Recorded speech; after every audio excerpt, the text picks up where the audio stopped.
Hey guys, it's Graham. What's cracking? All right, so synchronicity is a funny thing. I just finished watching John Carter the other night with the wife. We were picking through our movie collection and hadn't watched that one in a while. It's still a slightly flawed movie, but still very enjoyable. It's a personal favorite of ours. I really liked it, and it got me more into the books.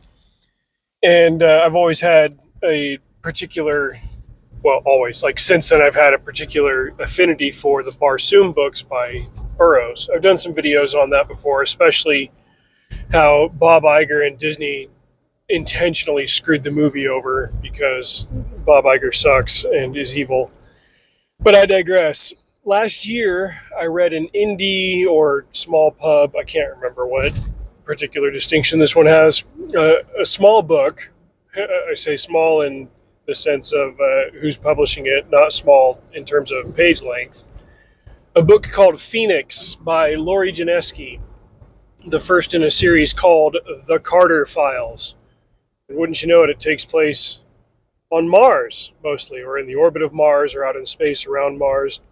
It's centuries into the future, and the setting doesn't really provide a whole lot in the way of character. I mean, with a few minor changes, this could really just be a slightly futuristic version of some major Earth cities. I mean, it's there, and you've got to deal with light gravity settings and so on and so forth. But it's set in space. It's fine. It is what it is.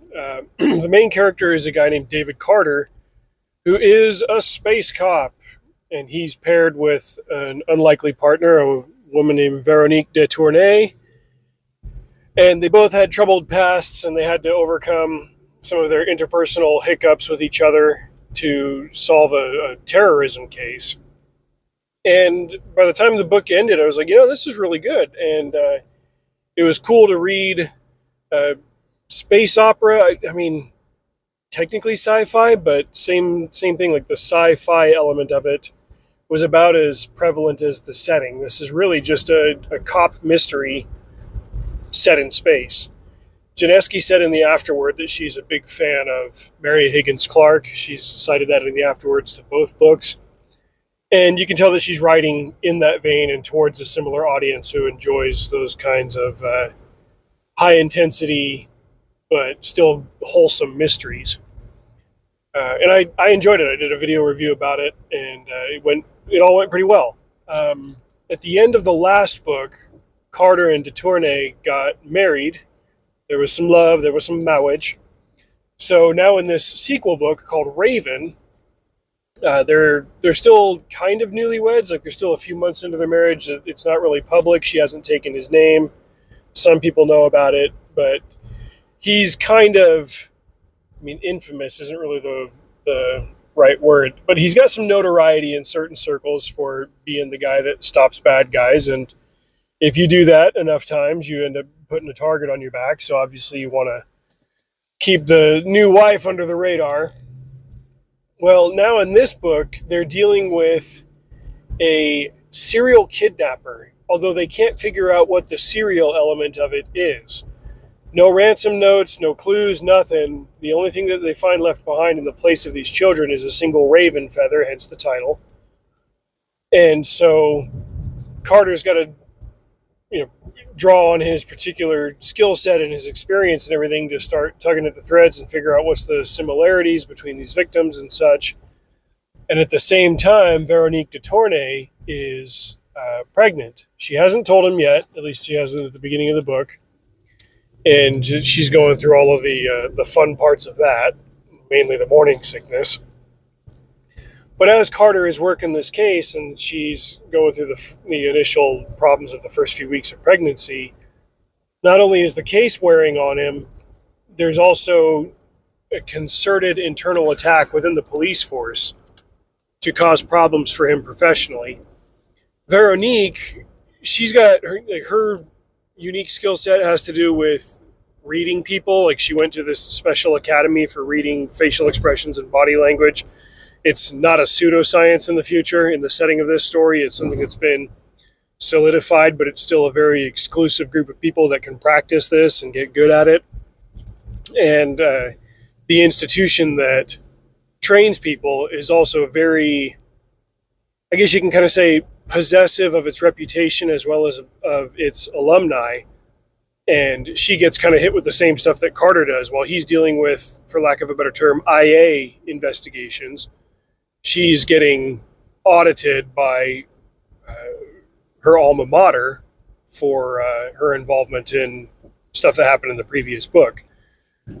The reason any of this is significant is because the personalized attacks on them through their trades are connected to the serial kidnappings going on.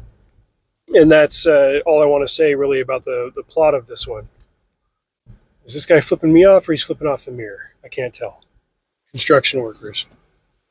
One of us. Anyway, sorry, distracted there. But it was cool, and I think that this book was kind of an improvement over the first one in the sense that it moved at a better clip. So Phoenix was 550 pages, and Raven was 400. So these are still substantial books, especially for being indies. I think indies tend to trend a little bit shorter just so that people will be less apprehensive about picking them up. They go, oh, this is a huge book, and if it's indie, well, indie's not as good as the mainstream stuff. Bro, have you seen mainstream stuff lately? There are no guarantees anymore. So shout out to Janeski for being bold enough to shoot her shot with that first one, but also to, I don't know, tighten some loose bolts for this second one. It was still substantial. It just didn't have so much extra going on in it. It was, I think the shortened scope, this whole 20% shorter thing that she did, contributed to a better pacing and better tension and all of that stuff. So this is a good book, and I think I gave it 4 stars on Goodreads. I'll do an upstream write-up for all of this. But it's cool for me to find books like this that are gritty but not over the top. I mean, there's language in it. They up to the S word, but no F-bombs or anything like that. You're dealing with the hard edge of civilization, policing criminal activity and stuff, without going so far over the top that you'd end up in R-rated territory. And there's an audience for that. I generally am in it. I've read plenty of police procedurals and mystery stuff that gets into the harder edges of things, but a book like this is one that I could enjoy and then turn around and recommend it to my wife, who's got a different palate and tolerance level for that kind of content. So good on Janeski for doing that. I appreciate her optimistic vision for the future where the two political parties are libertarian and labor. Could be a lot worse, right? Anyway, there's not really any politics in this book. Those are just there are mentions of what's going on with the in-world politics of it, but there's no uniparty, I guess, that's where the optimism comes in. It's this side and that side, and there's not just them pretending behind the scenes to be different, but really just pulling strings and making the same crap happen like there is in our world. But I digress. So good characters, good story. Moved at a better clip than the first one, and if you like those kinds of procedural mysteries, those tense thriller type stories, and you're just set in space, this would be a good book for you. So check out the Carter Files in general, and Raven in particular. If you read Phoenix last year, if you saw my review of that one and you're curious about this one, it gets the seal of approval. Good book. So thanks for watching. Drive safe. See you out there.